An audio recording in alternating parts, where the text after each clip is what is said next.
Olá amigos, aqui é Edmilson Barros e você está no canal do YouTube Minutos de Direito Médico. Se você ainda não se inscreveu no nosso canal, se inscreva. Nosso tema de hoje é sobre atestado médico. Vamos lá?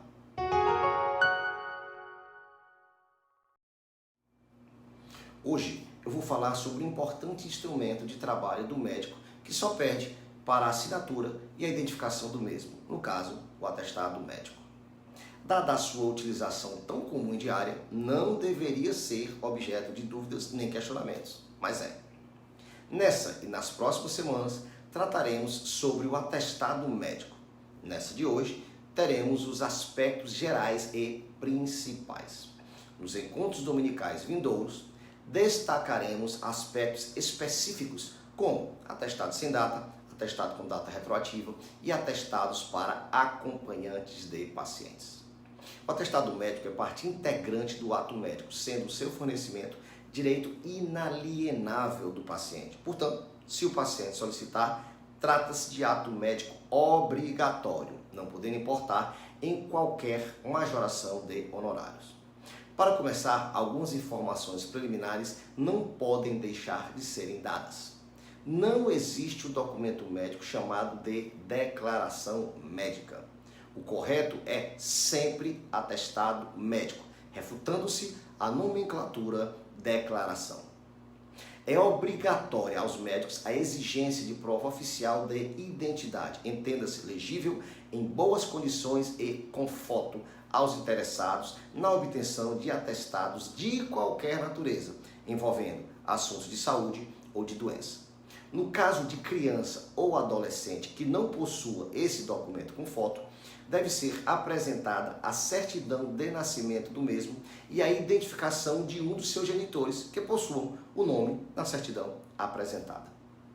Tomados esses cuidados iniciais, sempre que for fornecer o atestado médico, deve esse profissional registrar tudo na ficha e no prontuário médico, registrando os dados dos exames e tratamentos realizados, de maneira que possa atender eventual necessidade futura do paciente ou de pesquisas de informações dos médicos peritos, das empresas ou dos órgãos públicos, inclusive dos conselhos de medicina e da justiça.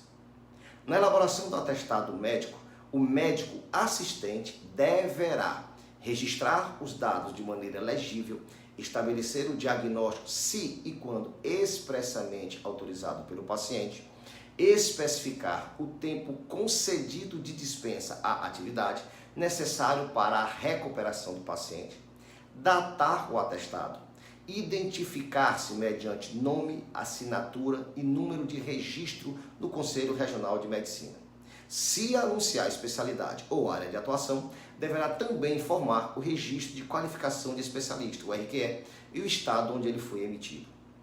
Quando o atestado for solicitado pelo paciente ou seu representante legal para fins de perícia médica, o médico assistente deverá fazer constar de forma legível, além da sua identificação, nos moldes já explicitados, o diagnóstico, os resultados dos exames complementares, a conduta terapêutica ou prognóstico, as consequências à saúde do paciente, a sugestão do provável tempo de repouso estimado necessário para a recuperação que complementará o parecer fundamentado do médico perito.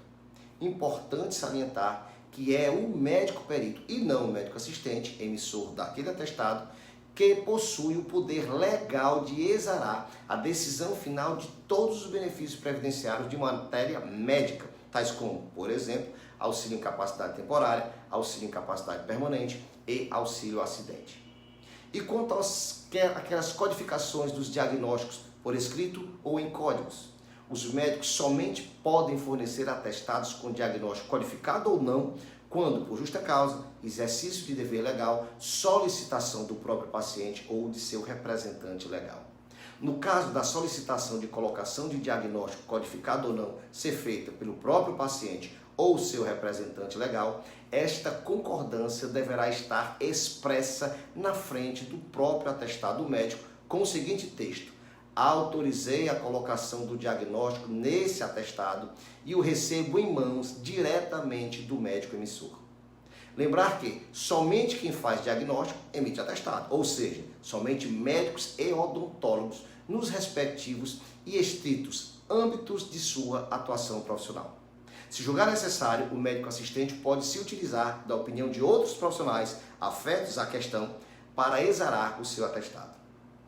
Nunca é demais lembrar, uma vez obedecidas as regras acima, o atestado médico goza da presunção de veracidade, devendo ser acatado por quem de direito, salvo se houver divergência de entendimento por médico da instituição ou perito. Em caso de indício de falsidade do atestado detectado por médico perito, este se obriga a representar o fato ao Conselho Regional de Medicina da sua jurisdição. Esses são os aspectos gerais mais importantes de um atestado médico. Como já dito, nas semanas vindouras, discorreremos sobre pontos específicos desse tipo de documento. Por hoje é só. Grande abraço a todos e até a semana que vem.